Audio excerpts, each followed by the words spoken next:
O garoto de quem eu gosto finalmente se declarou para mim, e eu o rejeitei achando que ele insistiria e lutaria por mim. Mas ele não fez nada disso. Em vez disso, apenas seguiu em frente e me apagou totalmente da vida dele. O amor, para mim, nunca foi uma linha reta. É um labirinto, um jogo de xadrez, uma dança delicada com regras não escritas que eu sinceramente acreditava que todo mundo conhecia. A mais importante de todas, a perseguição. Um homem deve demonstrar seu interesse com tenacidade e com um pouco de esforço. E a mulher, para proteger o coração e garantir que o interesse é genuíno, deve apresentar um pequeno desafio. Você não pode dizer sim de primeira. É uma regra de ouro. Um sim fácil é um amor barato. Um sim conquistado, esse é o que vale. Essa filosofia não é algo que li em uma revista. É um mecanismo de defesa aperfeiçoado ao longo de anos, saindo com caras que perdiam o interesse assim que a presa estava capturada. O jogo é um filtro. Separa os turistas daqueles que realmente querem ficar. E então, no meio de todos os jogadores barulhentos e previsíveis, apareceu Daniel. Estávamos há meses no mesmo círculo de amigos e ele era como um refúgio silencioso no meio de um furacão social. Enquanto os outros rapazes competiam para ver quem contava a história mais escandalosa ou a piada mais atrevida, Daniel observava. Tinha uma calma que me fascinava, um sorriso tímido que parecia reservado apenas às coisas que realmente importavam para ele. E eu sabia com uma certeza quase elétrica que eu era uma dessas coisas. Eu percebia o olhar dele seguindo meus movimentos em uma sala cheia de gente. Percebia como, não importa como o grupo se movesse, ele sempre encontrava um jeito de terminar ao meu lado, ouvindo minhas histórias com uma intensidade que me fazia sentir como a única pessoa no universo. Lembro de uma festa na casa da Ana. Enquanto todos gritavam sobre uma série famosa, nós dois acabamos na cozinha conversando baixinho sobre livros de ficção científica que os dois amávamos. A forma como ele me passou um copo, garantindo que nossos dedos se tocassem por um instante, enviou uma corrente por todo o meu corpo. Eu gostava dele, gostava de um jeito perigoso, daqueles que fazem você pensar em futuros e em manhãs de domingo. E atenção, a antecipação de saber que algo ia acontecer era embriagadora. Cada dia que passava sem que ele dissesse nada aumentava minha certeza de que, quando finalmente o fizesse, seria para valer. Eu já tinha um roteiro na cabeça. Ele se declararia com aquela honestidade meio desajeitada e adorável que era tão dele. Eu, com uma tristeza perfeitamente ensaiada, diria que o via como amigo ou que não tinha certeza, que precisava de tempo. Ele iria embora com o coração partido, mas com uma nova determinação no olhar. No dia seguinte eu receberia uma mensagem ou flores, ou ele apareceria na minha cafeteria favorita, algo que dissesse, não desisto. E então, depois de uma semana de doce tortura, eu cederia, e nossa história começaria com a prova irrefutável de que o interesse dele era real, de que ele tinha passado pelo meu filtro. Eu estava pronta para o primeiro ato da nossa comédia romântica. Estava pronta para rejeitar o homem que eu morria de vontade de ter. A oportunidade perfeita chegou no sábado passado. Nosso grupo de amigos tinha organizado uma noite de boliche, um cenário brega, mas estranhamente perfeito para uma confissão. Durante toda a noite, a tensão entre Daniel e eu foi palpável. Ríamos das jogadas desastrosas dos outros. Compartilhávamos um prato de batatas fritas. Em um momento, quando me inclinei para sussurrar algo para ele, senti sua respiração no meu pescoço e o mundo inteiro pareceu se reduzir àquele pequeno espaço entre nós. No fim da noite, enquanto todos se despediam em um caos de abraços e planos para o fim de semana seguinte, Daniel me afastou gentilmente.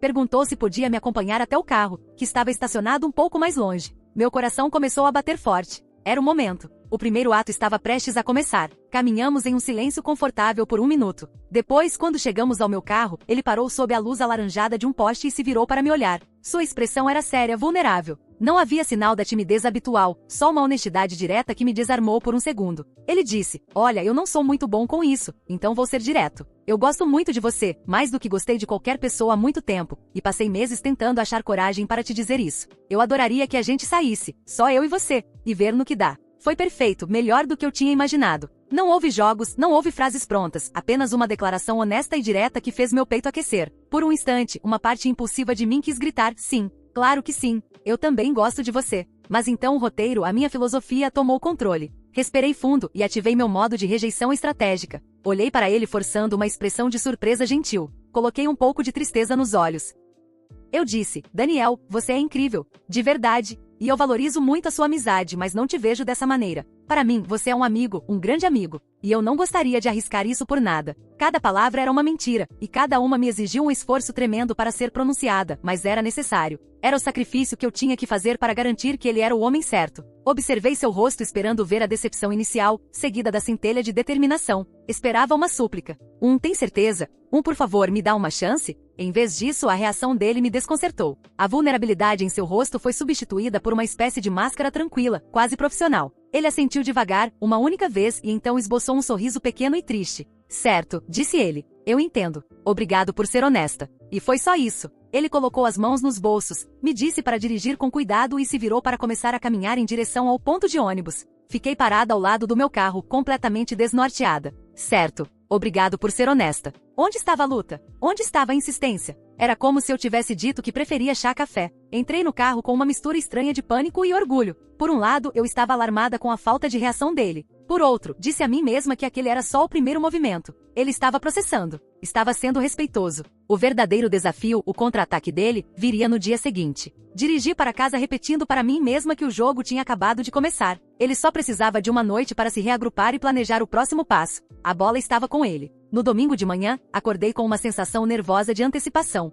Preparei um café e sentei no sofá com o telefone na mão, esperando. Cada notificação, cada vibração me fazia pular. Seria ele, com uma mensagem longa e sincera ou uma ligação impulsiva. Mas as horas passavam e meu telefone permanecia em silêncio. As únicas mensagens que recebi foram do grupo de amigos compartilhando fotos borradas da noite anterior. Daniel não participou da conversa. Silêncio total. Ao meio-dia, minha antecipação tinha se tornado uma ansiedade cortante. Comecei a racionalizar o silêncio dele. Talvez ele não quisesse parecer desesperado. Talvez estivesse fazendo jogo duro. Uma estratégia interessante e respeitável. Decidi até dar a ele o resto do dia. A noite chegou e passou. Nada. Nenhuma mensagem, nenhuma chamada perdida, nem sequer um like em alguma publicação minha no Instagram. Era como se a conversa da noite anterior tivesse apagado ele do mapa da minha existência. A segunda-feira foi pior. Fui trabalhar incapaz de me concentrar. Olhava o telefone a cada 5 minutos. A ansiedade estava se transformando em uma raiva surda e confusa. Que tipo de homem desiste tão facilmente? Ele não se importava o suficiente para lutar um pouco?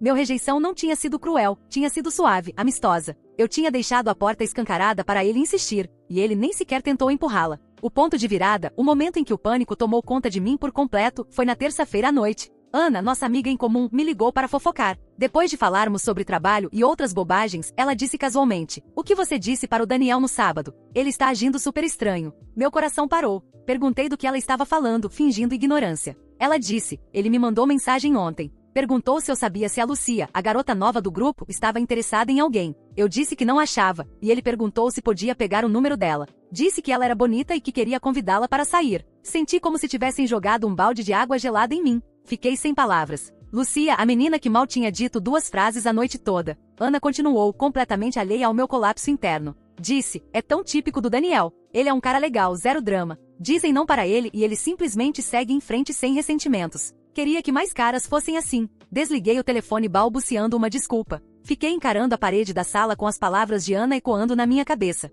Segue em frente, zero drama. E então eu entendi. Não havia jogo nenhum. Não havia estratégia. Ele não estava fazendo charme. Ele tinha levado minhas palavras a sério. Tinha aceitado meu não ao pé da letra. Tinha respeitado minha decisão. E eu me sentia a maior idiota do planeta. Todo o meu plano elaborado, minha filosofia da perseguição, tinha desmoronado. Meu pequeno desafio não o incentivou a lutar mais. O afastou completamente. Ele não interpretou meu não como um me convença. Ele interpretou como um não. Meu impulso caótico de jogar um jogo que existia apenas na minha cabeça me custou o único cara que realmente me importou em anos. E o pior de tudo é que, enquanto eu me debatia no pânico do meu próprio erro, ele já estava seguindo em frente. Ele não estava insistindo, não estava lutando, estava pedindo o número de outra garota. O pânico se transformou em ação, uma ação impulsiva e mal planejada. Claro que eu não podia deixar as coisas terminarem assim. Não podia permitir que ele fosse atrás da Lucia sem entender que tudo tinha sido um mal-entendido estúpido, um jogo que tinha dado terrivelmente errado. Eu tinha que consertar aquilo. Decidi que uma ligação ou mensagem seria covardia. Tinha que ser cara a cara. Eu sabia que ele costumava ir a uma pequena livraria perto do trabalho na hora do almoço. Na quarta-feira pedi 1 hora de folga e fui esperá-lo lá. Vi quando ele entrou com um sanduíche na mão e o olhar perdido nas estantes. Me aproximei dele com o coração na garganta. Quando ele me viu, sua expressão não foi de alegria nem de alívio. Foi de surpresa, seguida de um desconforto visível. Eu disse que precisávamos conversar. Ele pareceu relutante, mas assentiu e me seguiu até a sessão de poesia, que estava vazia. Comecei a falar, as palavras saindo atropeladas. Disse que tinha cometido um erro, que o que eu tinha dito no sábado não era o que eu realmente sentia, que às vezes eu dizia coisas que não queria dizer porque tinha medo, que era um mecanismo de defesa. Expliquei, da forma mais desajeitada possível, minha filosofia do rejeito estratégico.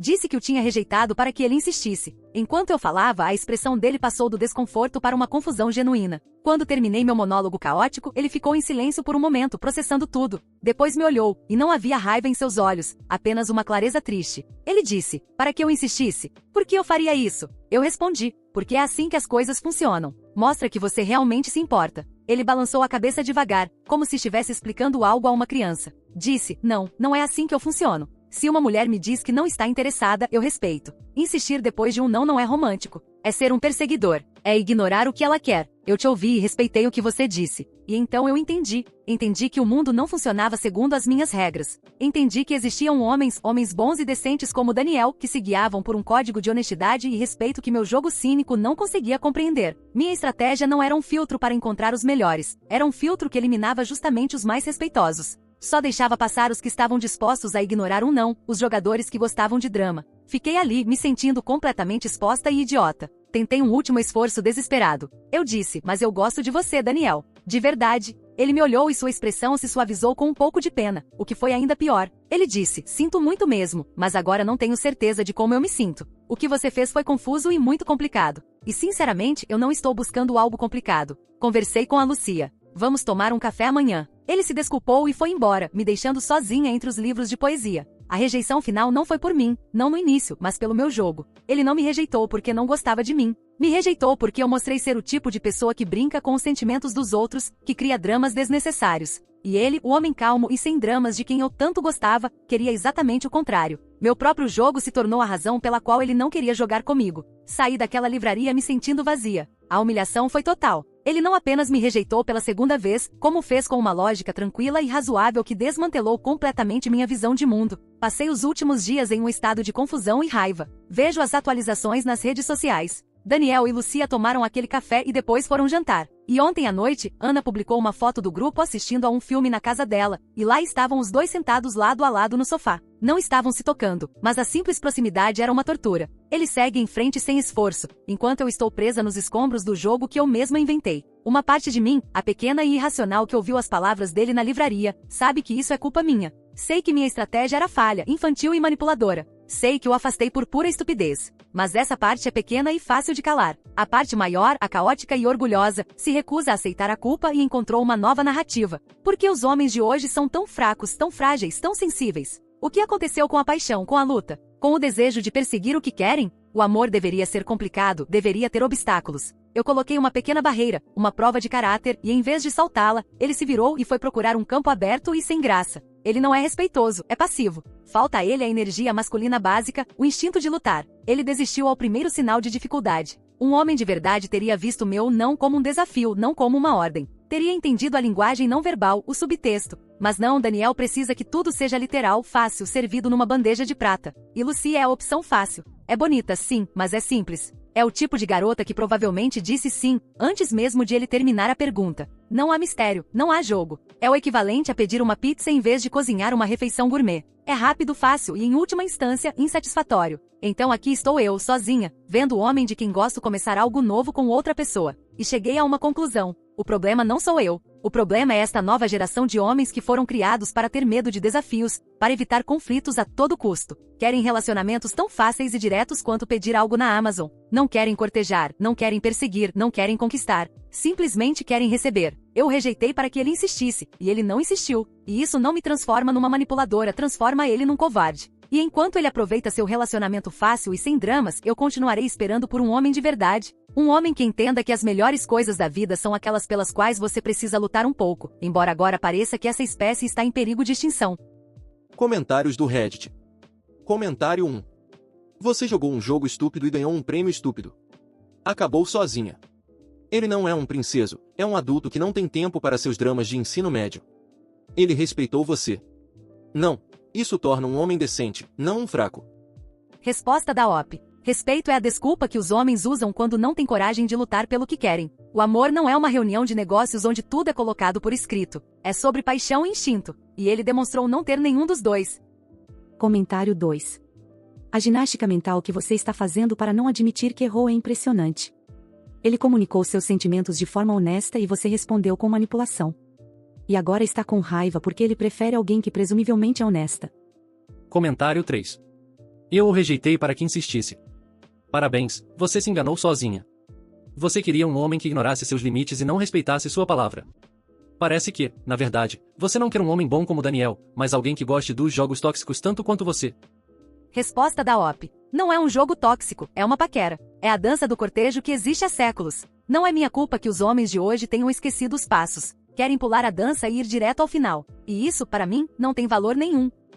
Atualização. Passou um mês vendo Daniel e Lucia virarem Daniel e Lucia. Vejo as fotos nas redes sociais dos meus amigos, os dois rindo num piquenique, ele com o braço casualmente sobre os ombros dela numa foto em grupo. Cada imagem é uma pequena facada. São o casal perfeito e entediante, sem drama, sem paixão, sem jogo, e isso está me enlouquecendo. Os comentários no meu post original me chamaram de manipuladora. Disseram que eu joguei e perdi. Eles não entendem. Não veem que meu jogo era uma prova, uma forma de filtrar? Daniel reprovou nessa prova, demonstrando que não tinha a tenacidade que eu valorizo. Mas apesar de tudo, eu sinto falta dele. Sinto falta da calma dele, da forma como me escutava. E uma parte de mim, a parte mais caótica, se recusa a aceitar a derrota. Então eu criei um novo plano, um plano desesperado. Admito isso, mas eu sentia que era minha única opção. Se ele não ia entender o jogo da rejeição, talvez entendesse o jogo do ciúme. A oportunidade surgiu na semana passada. Nosso amigo em comum Marcos, o mais extrovertido e galanteador do grupo, estava organizando uma noite de jogos na casa dele. Eu sabia que Daniel e Lucia estariam lá.